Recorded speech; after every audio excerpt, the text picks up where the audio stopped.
Ireland के एक छोटे से गांव बैल्यूस्टाउन में लोग आज भी एक ऐसे शख्स को याद करते हैं जिसने दिन दहाड़े $6 लाख का डाका डाला। हैरत की बात तो यह है कि ना तो उसके हाथ में बंदूक थी और ना ही चेहरे पर नकाब। इस कार्रवाई के बाद वो खुलेआम घूमता रहा, लेकिन पुलिस इसका बाल भी बीका ना कर सकी क्योंकि उसने ये सारी लूटमार बिल्कुल कानूनी तरीके से की थी। इस शख्स का नाम था बार्नी कर्ली, एक मिस्टीरियस और शातिर गैम्बलर। इतना शातिर के खिलाड़ियों के खिलाड़ी और बकीज इसका नाम सुनते ही जुआ बंद कर देते थे। उसने अपने दिमाग का इस्तेमाल करते हुए सिस्टम की कमजोरियों को ना सिर्फ ढूंढा बल्कि उनको अपना हथियार बना लिया। ये 1975 की वो हैरत अंगेज दास्तान है जिसे दुनिया आज येलो सैम बेटिंग के नाम से जानती है। स्टोरी जोन प्राइम की वीडियोस में एक बार फिर से खुशामदीद। नाजरीन, 26 जून 1975 डबलिन से 26 किलोमीटर दूर बैल्यूस्टाउन नामी एक छोटा सा गांव है जहां घोड़ों की रेस हो रही थी। रेस कोर्स में काफी रौनक लगी थी। रेस शुरू होने की तैयारियां चल रही थी। लोग मुख्तलिफ घोड़ों पर पैसे लगा रहे थे और बकीज अपनी जगह संभाल रहे थे, मगर बार्नी कर्ली वहां कहीं नजर नहीं आ रहा था। वो रेस कोर्स के अंदर ही कांटेदार झाड़ियों में छुपा हुआ रेस शुरू होने का इंतजार कर रहा था।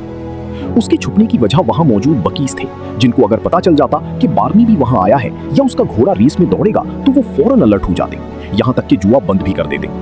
उस वक्त गैम्बलिंग इंडस्ट्री में बार्नी का नाम काफी बदनाम था।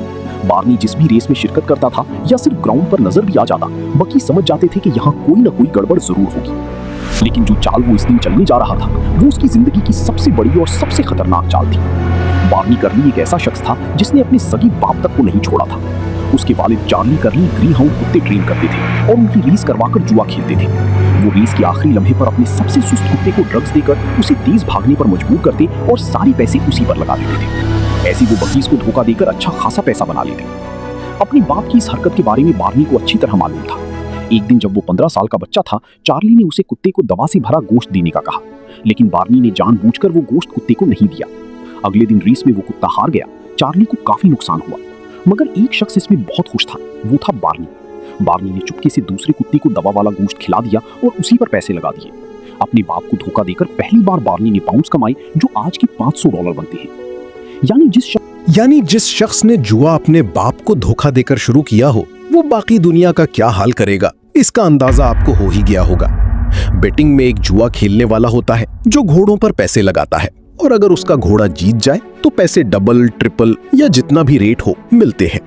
ये रेट सेट करने वाला होता है बकी, जो ये तय करता है कि किस घोड़े पर कितने गुना ज्यादा पैसे मिलेंगे। अगर घोड़ा सुस्त हो तो उसके जीतने के चांस कम होते हैं, इसलिए उसका रेट ज्यादा होता है।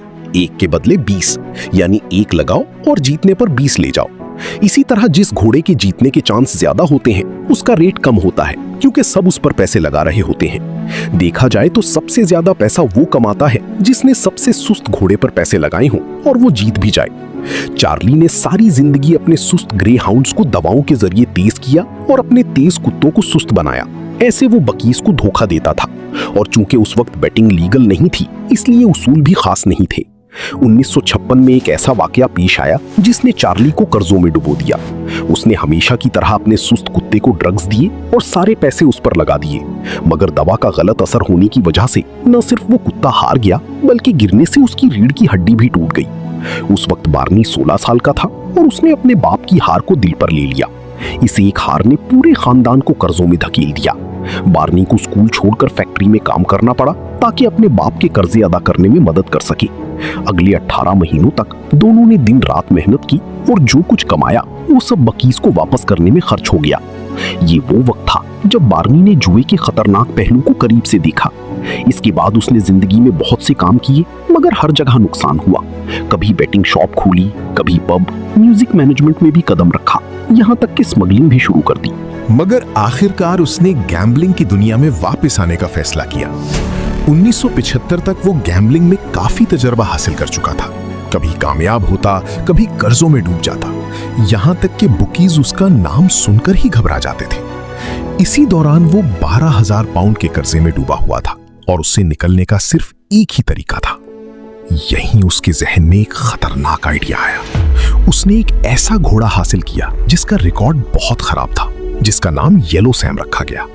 उसने जानबूझकर उस घोड़े को ऐसी रेसेस में दौड़ाया जो उसके मिजाज के खिलाफ थीं, ताकि उसकी रेटिंग मजीद खराब हो जाए, जबकि हकीकत में वो सख्त जमीन पर तेज दौड़ने वाला घोड़ा था।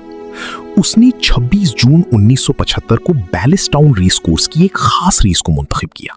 उसकी प्लानिंग का अहम हिस्सा यह था कि वहां सिर्फ एक ही फोन बूथ था।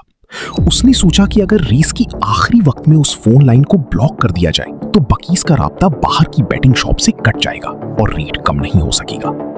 उसने पूरे आयरलैंड में 300 लोगों को तैयार किया जो आखिरी वक्त में जाकर येलोसैम पर पैसे लगाएंगे। उसके लिए उसने अपनी जिंदगी की जमा पूंजी 15,000 पाउंड लगा दी। रेस के दिन उसके एक दोस्त ने फोन बूथ पर कब्जा कर लिया और झूठ मूठ रोता रहा ताकि कोई फोन इस्तेमाल ना कर सके। जैसे ही रेस शुरू हुई, राब्ता मुकम्मल तौर पर कट गया और येलोसैम का रेट वही रहा। रेस शुरू हुई और येलोसैम ने हैरत अंगेज कारकर्दगी दिखाते हुए रेस जीत ली।